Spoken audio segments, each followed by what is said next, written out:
When it comes to monetary goals, different strokes for different folks. I certainly think that you should have a goal, a target that you're shooting for as it pertains to revenue, overall revenue in your business. Because this, of course, pushes you to produce, pushes you to get to that amount that you've set. And you're going to learn a lot from gaining that experience in making that money in your business. So it's important to set a monetary goal. With that said, what should be the goal? Well, how I look at it is this. I would set my goal, if I was in the first 1 to 3 years in business, I would set that goal at about $100,000. The reason why I say $100,000 is because the average small business owner with no employees other than themselves, that person usually makes about $46,000 per year in total revenue. So to set a goal of $100,000 for a freight brokerage, to me, is a solid goal. With that said, everybody has a goal. Everybody has a number that they said, oh, I want to make this amount and this amount.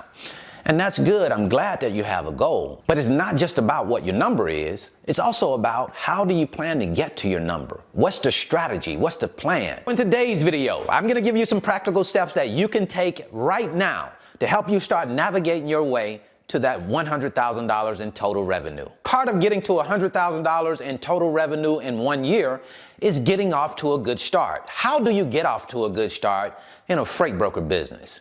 For me, that means focusing and concentrating on one thing at a time. I think people think a lot of times that they do well in multitasking. You hear people say, I'm good at multitasking. Really, that's not true for most people. We don't multitask well. If we would focus and concentrate on one thing at a time, we would get more of our goals accomplished. So instead of trying to get 5 customers to support that $100,000 goal, focus your attention and effort on just getting 1. Why do I say that? Because getting 1 customer is what establishes the foundation of a freight broker business. You see, a freight broker business is established on a freight broker getting customers and moving loads. That starts with just 1 customer.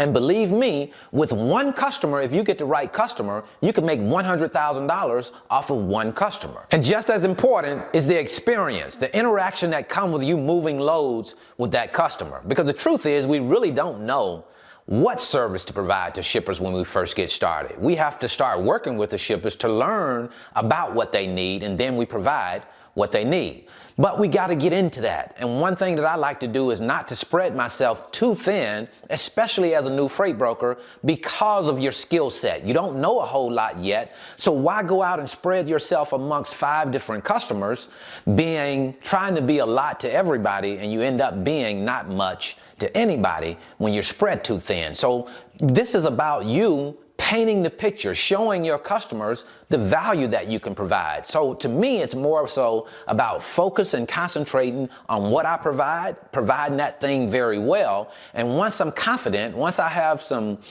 oomph behind me, then I can go out and start moving on to other customers at that time. Next thing that I suggest you to do on your road to 100K is picking the right customers. Yes, you're going to find that some customers are really not worth your time.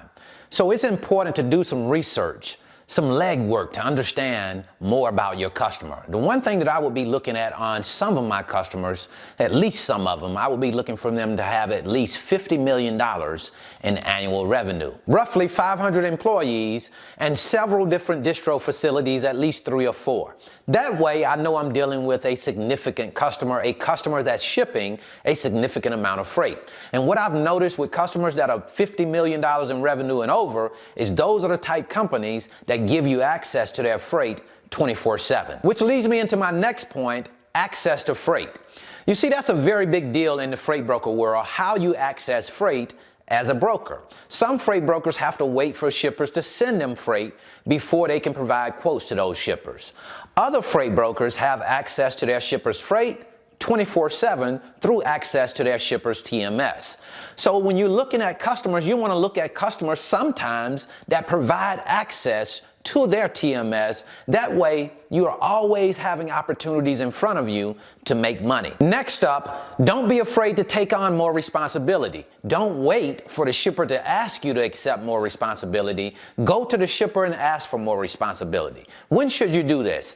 Always after you've done something good, especially if you've been commended by the shipper. At that time, you want to ask for additional responsibility, additional lanes that you might be able to provide service to, additional opportunities for you to bid on those lanes. Go ahead and take on more responsibility, because what that's going to do is give you opportunity to make more money. And usually shippers don't just come up and say, hey, do you want to take on more responsibility? They'll just say, okay, well, maybe they have enough. Maybe they're small freight brokers that can only move the 10 loads that we're giving them. So you have to be proactive. You have to engage the shipper to make sure that you are getting as much freight as you should be. Sometimes it just takes asking the question.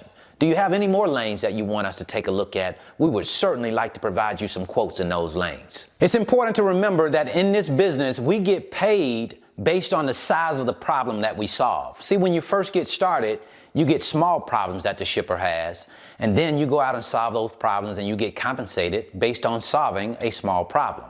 But as you start to solve the smaller problems, the shippers get comfortable with you and give you bigger problems because you've been successful with some smaller issues. Now you have those bigger problems on your plate, you have the opportunity to make more money. It's based on the size of the problem that you solve. So we want to go out and seek those big problems out, because this business is all about getting those pats on the back, getting those kudos because you do something well, because you provide a great service to the shipper. It's about what you do really good. What is your unique selling point? What is different about you than all of the other freight brokers? If you define that and have that stand out, then shippers are going to use your service, and of course, you're going to get paid when that happens. And remember always to keep a level head, because when you start moving the shipper's freight, you start doing pretty well with it, you're having some success, sometimes people get what we call a big head. We get overconfident, and you may start talking to your shipper in a way that you shouldn't be exchanging with that shipper, because the thing that we always want to do is to keep down confrontation. You never want to have your shipper feel like you are a problem to work with. So do your best to maintain a high level of professionalism at all times. You're the representative for your company. This company is how you live your life. This is how you make your money. So you want to be the best representative for your company. Maintain professionalism, and when you see things going left, because we know conversations can get testy sometimes. When you see those conversations going a place that they shouldn't go, be the one to redirect that conversation. Don't try to win the argument with the shipper. This is not about you winning an argument. This is about avoiding unnecessary confrontation. And remember this, if there's a reap and sow business, then it's certainly the freight broker business. It's all about you reap what you sow. If you work, you can get paid. If you don't work, you won't get paid in this business. If you don't give your business the time, attention, and effort that it needs, it will not flourish. That's the name of the game in this world. It's not about minimal effort and get max results. So plant your seed. Give it the time, attention, and care that it needs. It needs water. Cultivate the seed. And then your seed will be in the best environment to grow to its fullest potential. What is the seed in this case? Well, it's your business. So that's what I wanted to share with you today. I certainly hope this information has been helpful. If you want to learn more about the freight broker business, I'll leave a free link in the description. It's my 5-video series, and it's titled How the Load Movement Process Works. Gives you a chance to come into the office with me, watch over my shoulder as I move loads. I talk to those shippers and carriers. That way you can get a better understanding of how this business works before you come into it. And then if you want to know more about how you transition from being a part-time freight broker to an all the way full-time freight broker, I'll leave a free video right here. So until the next time, I wish you the very best in your life and business. See you at the top, because the bottom is much too crowded.